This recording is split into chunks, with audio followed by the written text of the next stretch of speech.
Sejarah Pondok Pesantren Modern Baitus Salam. Dirintis pada tahun 1986 oleh Kiai Agus Haryadi dengan nama Pondok Darus Salam di Kampung Taskombang.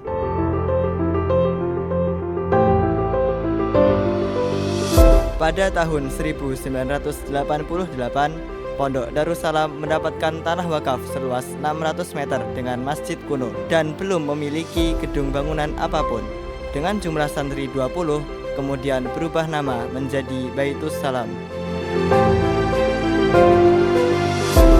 Pada tahun 1991, almarhum Kiai Agus Haryadi terkena penyakit kanker paru-paru kronis, sehingga meminta kakak iparnya, Kiai Haji Abdul Hakim Abdul Karim, untuk meneruskan Pondok Baitus Salam dengan meninggalkan 3 santri. Pondok Baitus Salam mendapatkan limpahan santri dari almarhum Ustadz Wahyudin, pimpinan Pondok Pesantren Al-Mu'min. Di tahun pertama 30 santri, tahun kedua 35 santri, dan tahun ketiga 30 santri. Pada tahun 1994, Pondok Baitus Salam tidak mendapatkan limpahan santri dari Al-Mu'min Solo, sehingga tersisa 3 santri. Di tahun-tahun berikutnya, Pondok Pesantren Baitus Salam tertatih-tatih dan vakum pada tahun 1997 dengan menyisakan 3 santri.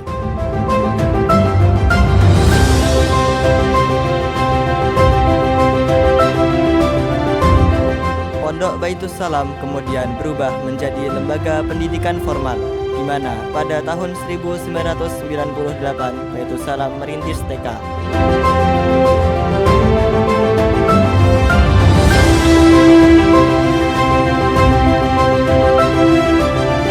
Kemudian merintis SD di tahun berikutnya.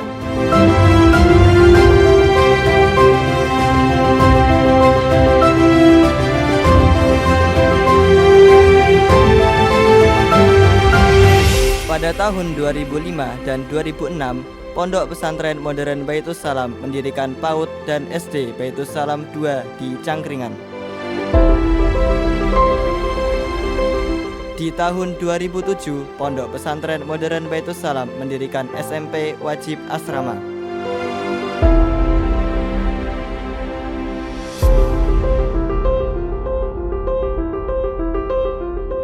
Dan pada tahun 2014 mendirikan SMA yang juga wajib asrama. Kemudian mendirikan SMP Baitus Salam 2 di Cangkringan pada tahun 2019.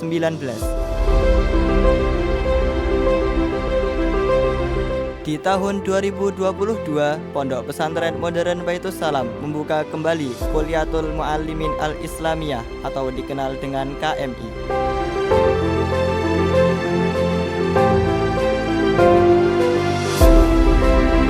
Pada tahun 2024 ini, Pondok Pesantren Modern Baitus Salam 3 Quran Global Science dirintis di Babadan Ulingi, Blitar.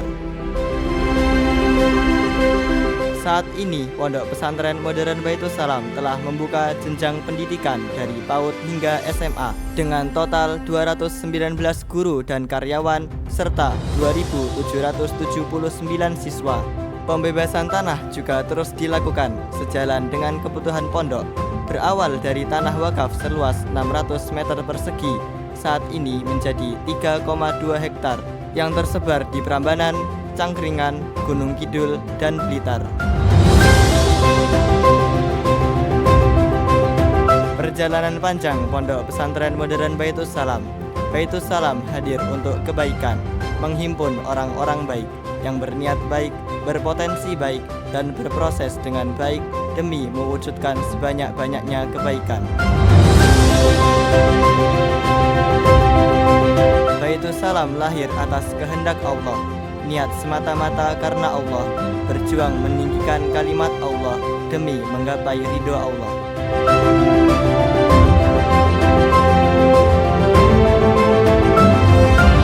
Baitus Salam lahir dari umat, bagian dari umat, hadir untuk kemaslahatan umat demi kejayaan umat. Mari jaga, mari rawat, mari bina, mari kembangkan, mari besarkan pondok kita tercinta, karena Allah, bersama Allah, untuk Allah semata. Mari kita syukuri nikmat ini dengan jalan terus mengabdi, membina diri, mengasah potensi, menebar bakti untuk pertiwi guna menggapai ridho ilahi.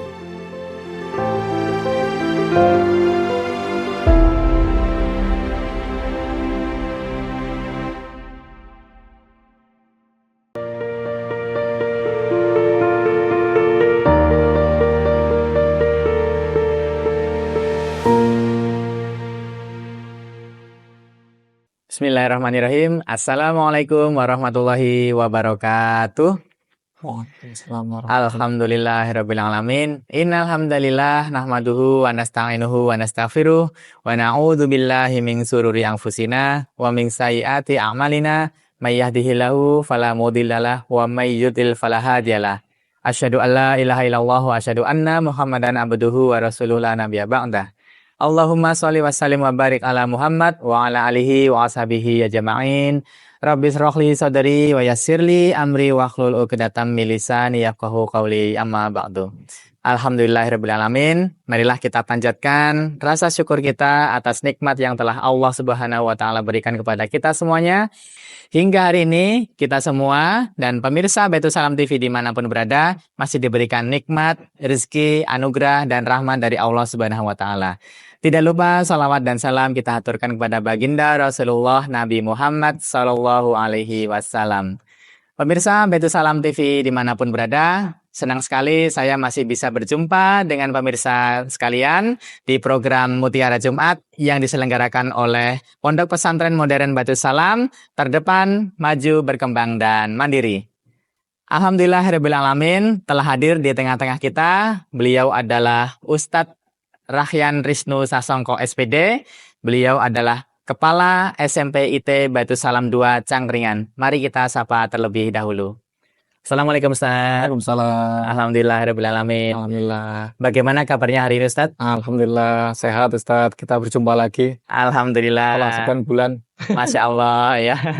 Senang sekali bisa berjumpa dengan Ustaz Rahyan hari ini. Dan beliau hari ini akan memperkenalkan kepada kita bagaimana tentang SMP IT Baitul Salam 2 Cangkringan. Bapak, Ibu, dan pemirsa Baitul Salam TV dimanapun berada, tanpa basa-basi lagi, kita akan menyimak dan mendengarkan materi dari Ustadz Rahyan Riznu Sasongko SPD tentang SMP IT Baitul Salam 2 Cangkringan. Silahkan Ustadz. Oke, bismillahirrahmanirrahim. Assalamualaikum warahmatullahi wabarakatuh. Waalaikumsalam warahmatullahi wabarakatuh. Alhamdulillahirrahmanirrahim. Sholatu wassalamu ala asrafil anbiya'i wal mursalin Sayyidina Muhammadin wa ala alihi wa sahbihi ajma'in. Amma ba'd. Syukur senantiasa kita panjatkan kepada Allah Subhanahu wa taala yang masih memberikan segala kenikmatannya kepada kita semuanya. Alhamdulillah pada pagi hari ini saya diberikan kesempatan oleh bidang Humas Pondok Pesantren Modern Baitul Salam untuk memperkenalkan SMP IT Baitul Salam 2 Cangkringan. Perkenalkan, nama saya Rahyan Riznu Sasongko SPD, Kepala SMP IT Baitul Salam 2 Cangkringan. Alhamdulillah, kami baru saja menempati posisi sebagai kepala sekolah pada bulan Januari ini. Oke, alhamdulillah. Nah, sebagaimana yang sudah diamanahkan kepada kami untuk memperkenalkan SMP IT Baitul Salam 2 Cangkringan, salah satu program unggulan yang ada di sekolah kami adalah pembelajaran digital. Secara umum, pembelajaran digital di sekolah kami berjalan baik, dengan lancar. Alhamdulillah setiap siswa juga sudah menggunakan laptop ya dalam proses pembelajarannya. Selain itu juga guru-guru, ustadz-ustadzah semua yang ada di sekolah kami sudah menggunakan PowerPoint dan juga sudah menggunakan LED untuk proses pembelajarannya, dan juga sudah menggunakan beberapa software maupun juga menggunakan aplikasi maupun website yang berkaitan dengan proses pembelajaran. Artinya selama proses pembelajaran digital, hampir semua program maupun software yang ada sudah kita gunakan, apakah itu Canva, GeoGebra, kemudian Google Space, Google Worksheet, Google Classroom, dan seterusnya. Hampir semuanya sudah kita gunakan, termasuk AI. Ya, kami juga guru-guru menggunakan AI dalam proses pembelajarannya. Nah, kapan pembelajaran digital di SMP ITB Salam 2 Cangkringan dimulai? Pembelajaran digital di SMP ITB Salam 2 Cangkringan dimulai yaitu sejak tahun 2023 sampai dengan sekarang, ya, atau periode 2023-2024 sampai dengan saat ini alhamdulillah sudah berjalan kurang lebih 2 tahun. Dan alhamdulillah selama proses pembelajaran itu dapat berjalan tadi secara umum berjalan dengan lancar. Namun sebagaimana halnya program-program lainnya, program-program pendidikan lainnya, pasti dalam perjalanannya ada yang namanya proses evaluasi. Apakah itu hasil pembelajaran, apakah kemudian motivasi pembelajarannya, nah, semuanya mendapatkan yang namanya evaluasi. Nah, mengapa di sekolah kami menerapkan pembelajaran digital? Ada 4 alasan sekiranya, yaitu yang pertama adalah motivasi pembelajaran. Santri-santri kami sangat termotivasi ketika mengikuti proses pembelajaran menggunakan pembelajaran digital. Apakah itu menggunakan laptop, termasuk menggunakan program-program yang ada di dalamnya, internet dan seterusnya ya, untuk mendukung proses pembelajaran. Sebagaimana kita ketahui di era modern seperti ini, teknologi digital terus berkembang.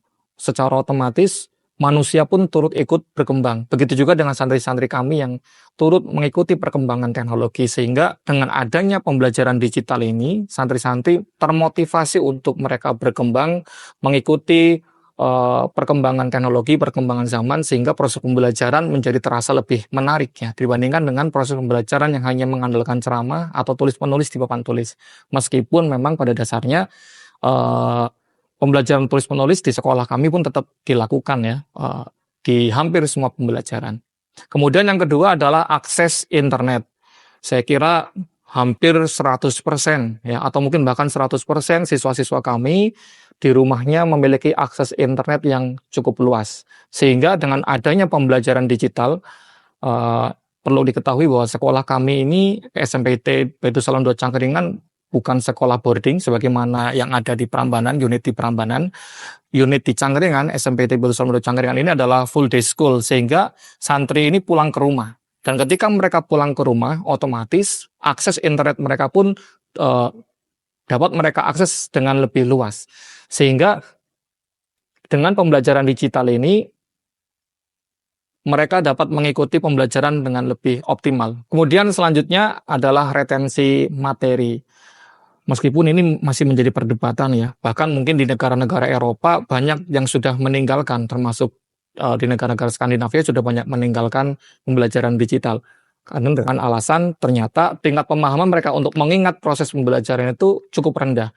Nah, di sekolah kami, ini juga menjadi salah satu evaluasi bagaimana tadi saya sampaikan bahwa meskipun ini menjadi alasan sekolah kami untuk menerapkan pembelajaran digital, tapi pada dasarnya ini juga menjadi evaluasi di tempat kami bahwa retensi materi ini juga mengalami yang namanya penurunan. Sehingga meskipun tadi dimulai sejak tahun 2023-2024, pada akhirnya pembelajaran yang tadinya full digital, termasuk dari menulis materi, kemudian mengerjakan tugas, pemaparan materi, itu tidak semuanya menggunakan laptop. Ada beberapa bagian yang memang peserta didik wajib untuk menulis tangan, seperti misalnya rumus pembelajaran, atau misalnya beberapa materi-materi yang dirasa cukup penting, peserta didik wajib untuk menulis. Mengapa? Menulis itu tetap menjadi suatu hal yang sangat mendukung daya ingat peserta didik. Kemudian yang keempat adalah akses 24 jam dalam sepekan terhadap teknologi. Alasan ini saya kira menjadi salah satu alasan yang sangat jelas bahwa ketika mereka di rumah, selama 1 pekan penuh, mereka dapat mengakses teknologi dengan lebih leluasa. Sehingga dengan proses pembelajaran digital, pembelajaran tidak terbatas hanya di ruang-ruang kelas, pembelajaran tidak terbatas hanya di ruang-ruang sekolah. Mereka juga dapat mengakses pembelajaran melalui pembelajaran digital, melalui rumah sekalipun. Karena di sekolah kami, salah satu program di program pembelajaran digital ini adalah adanya perpustakaan digital. Nah, sehingga dengan adanya perpustakaan digital ini, setiap siswa diberikan akses terhadap perpustakaan digital, mereka tidak hanya dapat mengakses materi dari internet, googling dan seterusnya, mereka juga dapat mengakses materi dari buku-buku yang dapat dipinjam secara online melalui perpustakaan digital yang sudah kami fasilitasi akunnya kepada peserta didik. Nah, itu sedikit sekiranya tentang proses pembelajaran di sekolah kami. Mungkin itu Ustadz Rian apa yang bisa kami paparkan berkaitan dengan proses pembelajaran digital. Baik, terima kasih. Syukron, jazakallah Ustadz Rahyan Riznu Sasongko atas pemaparannya tentang pembelajaran digital di SMP IT Baitus Salam 2 Cangkringan. Tadi ada hal yang menarik Ustadz ya. Kalau bisa saya sampaikan ulang, ada 4 alasan pembelajaran digital di SMP IT Baitus Salam 2 Cangkringan. Yang pertama, motivasi pembelajaran, yang tentunya ketika memakai gadget, hardware itu santri lebih termotivasi ya. Kemudian ada akses internet, kemudian ini yang menarik retensi materi. Di mana tadi sebenarnya negara-negara di luar negeri itu sudah mulai mengurangi penggunaan teknologi. Nah, kemudian di SMP IT Baitus Salam 2 itu mencoba menyeimbangkan gitu ya, ya. Nah, kemudian yang keempat adalah akses 24 jam berkaitan dengan teknologi. Baik, menarik sekali pemirsa Baitus Salam TV dimanapun berada. Kita akan lanjutkan pada segmen berikutnya. Kita akan bertanya jawab tentang SMP IT Baitus Salam 2 Cangkringan ini. Tentunya setelah jeda iklan berikut ini. Pesona yang asri dikelilingi oleh persawahan yang hijau nan indah. Berdirilah lingkungan Qur'ani di Pondok Pesantren Modern Baitus Salam. Pondok Pesantren Modern Baitus Salam yang terdiri dari SMP IT, SMA IT, dan KMI dengan sistem Islamic Boarding School. Dengan berbagai program unggulan, diantaranya pendampingan pendidikan karakter, pembinaan bahasa Arab dan Inggris, pendampingan tahsin dan tahfidz Al-Quran, super skill, santripreneur, dan research camp. Didukung oleh tenaga pengajar berkompeten, fasilitas lengkap dan modern, serta lingkungan yang kondusif, Pondok Pesantren Modern Baitus Salam menjadi sarana membekali santri agar siap menghadapi tantangan di abad 21 dan era industri 4.0 dengan berbekal pengetahuan pribadi Qur'ani.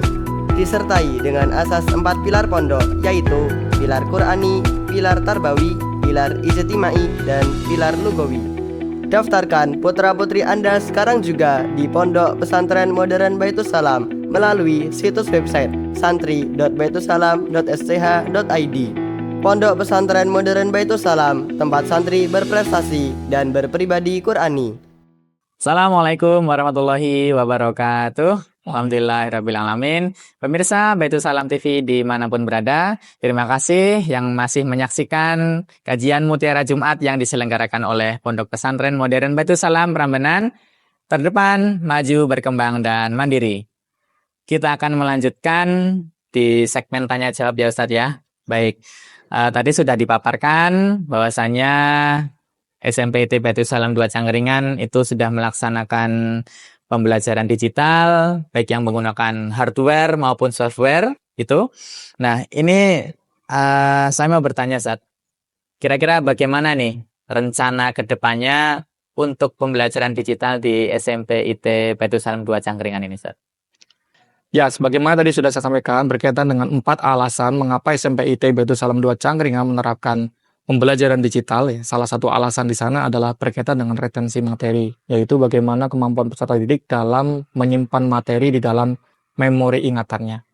Nah, di sini kami menemukan bahwa ternyata ada penurunan hasil belajar ya dari peserta didik dikarenakan banyak materi-materi penting, apakah itu rumus matematika atau mungkin definisi-definisi atau mungkin penjelasan-penjelasan materi yang sangat penting mereka simpan di dalam laptop. Sehingga yang namanya laptop tidak dibuka 24 jam oleh anak ya, meskipun tadi disampaikan ada 24 jam akses terhadap materi. Tetapi untuk membuka materi ini mereka sangat jarang sekali. Sehingga akhirnya materi yang seharusnya mereka bisa pelajari justru mereka tinggalkan. Mereka mengandalkan buku atau mungkin buku digital maupun buku teks yang mereka dapatkan. Padahal penjelasan penting dari buku tersebut ada di dalam laptop mereka. Nah, dari situlah kemudian kami mengevaluasi bahwa pembelajaran tidak cukup hanya menggunakan laptop. Kami melihat bahwa dengan menulis secara langsung di dalam buku tulis, ini juga membantu peserta didik untuk menambah daya ingat mereka, mengikat materi yang mereka tulis di dalam memori mereka. Sehingga mulai di tahun kedua kami meminta kepada peserta didik untuk bisa menggunakan buku tulis sebagai salah satu tambahan dalam proses pembelajaran. Artinya ada keseimbangan antar proses pembelajaran digital dengan yang tadinya mereka full menulis di dalam laptop, mereka kemudian juga tidak hanya di laptop tapi juga di dalam buku tulis. Nah, rencana itu salah satu pertama rencana kami. Yang kedua, penerapan pembelajaran digital tidak hanya di dalam kelas, tapi di dalam kegiatan ekstrakurikuler. Rencana ke depan, kita akan menambah 2 ekstrakurikuler yang berkaitan dengan pembelajaran digital, yaitu ekstrakurikuler game developer. Ya, jadi anak-anak nanti kami tawarkan mereka untuk dapat membuat game ya dengan coding dan seterusnya tadi, sehingga mereka dapat menciptakan sebuah game edukatif hasil karya mereka sendiri. Kemudian yang kedua ada digital planner. Sebagaimana kita ketahui saat ini yang namanya penjualan online atau jual beli online itu sangat masif ya. Banyak orang yang nggak punya toko, nggak punya warung, nggak punya tempat untuk berjualan, mereka menjualnya melalui platform-platform digital. Nah, ini yang kemudian akan kami kembangkan, yaitu Ekskul Digital Planner. Anak-anak kami tawarkan untuk mereka belajar bagaimana menjadi entrepreneur melalui proses pembelajaran digital, sehingga nanti harapannya ketika mereka lulus dari SMP ITB Batu Salam 2 Cangkringan, mereka memiliki pengalaman untuk menjadi seorang entrepreneur muda. Nah, 2 hal itu mungkin saya kira ya yang menjadi salah satu rencana ke depan di sekolah kami untuk penguatan proses pembelajaran digital, sehingga artinya yang pertama nanti ada keseimbangan dalam proses pembelajaran yang tidak hanya mengandalkan perangkat-perangkat digital, tapi juga mereka diharapkan tetap menulis di dalam buku tulisnya, sehingga itu meningkatkan daya ingat mereka, meningkatkan kemampuan retensi mereka terhadap materi apa yang diajarkan. Yang kedua, yaitu tadi ya, dikembangkan melalui ekstrakurikuler, yaitu game developer dan digital planner. Nah, kemudian untuk game developer sendiri, saat ini kami sudah merintisnya, kami sudah merintisnya melalui kegiatan penelitian. Ya, jadi ini ada satu tim penelitian di sekolah kami yang terdiri dari 2 orang santri dan 1 orang guru untuk membuat sebuah game AR. Ya, jadi nanti anak-anak akan membuat sebuah game yang didamping oleh guru berbentuk AR, dan nanti dari situ game ini harapannya dapat mendukung proses pembelajaran. Nah, ini salah satu embrio ya dari Ekskul Game Developer di SMP ITB Batu Salam 2 Cangkringan. Mungkin itu, Ustaz. Baik, terima kasih syukron atas penjelasannya Ustaz Rahyan. Pemirsa Batu Salam TV dimanapun berada, bagaimana? Sudah sangat jelas yang dijelaskan oleh Ustadz Rahyan berkaitan dengan pembelajaran digital dan rencana ke depan ya Ustadz ya. Yes. Sehingga untuk retensi materi ini sudah mencoba untuk menyeimbangkan. Dan kalau bisa saya sampaikan, ternyata pembelajaran digital itu juga ada tantangannya Ustadz ya. Iya, tentu ada. Ya. Sehingga kegiatan tulis-menulis kembali digalakkan sehingga santri itu tetap memahami konseptual materi gitu ya. Baik, Masya Allah. Dan kemudian yang kedua tadi pembelajaran digital yang tadinya hanya di intrakurikuler kemudian merambah ke ekstrakurikuler ya, Masya Allah. Sebenarnya untuk di ekstrakurikuler sudah ada ekskul TIK ya atau ekskul teknik informatika. Nah, cuman ini kita lebih mengembangkan lagi dengan memanfaatkan tadi ya, membuat game developer tadi itu. Dan satu lagi sama digital plan. Nah, Masya Allah ya. Jadi ada 2 ya, game developer, kemudian digital trainer Ustaz ya. Baik. Masya Allah, terima kasih, syukran jazakallah Ustaz Rahyan atas kehadirannya di sini. Dan mungkin sebenarnya masih banyak lagi yang bisa kita gali dari SMP ITB Batu Salam 2 Cangkringan. Tapi karena durasi Ustaz ya, mungkin kita ketemu kapan-kapan lagi. insyaallah. Baik pemirsa Batu Salam TV dimanapun berada, tibalah kita di penghujung acara. Kita akan ketemu lagi insya Allah di pekan depan. Tentunya dengan narasumber yang luar biasa juga di kajian Mutiara Jumat yang diselenggarakan oleh Pondok Pesantren Modern Batu Salam, terdepan, maju, berkembang, dan mandiri. Saya undur diri. Wassalamualaikum warahmatullahi wabarakatuh. Waalaikumsalam warahmatullahi wabarakatuh.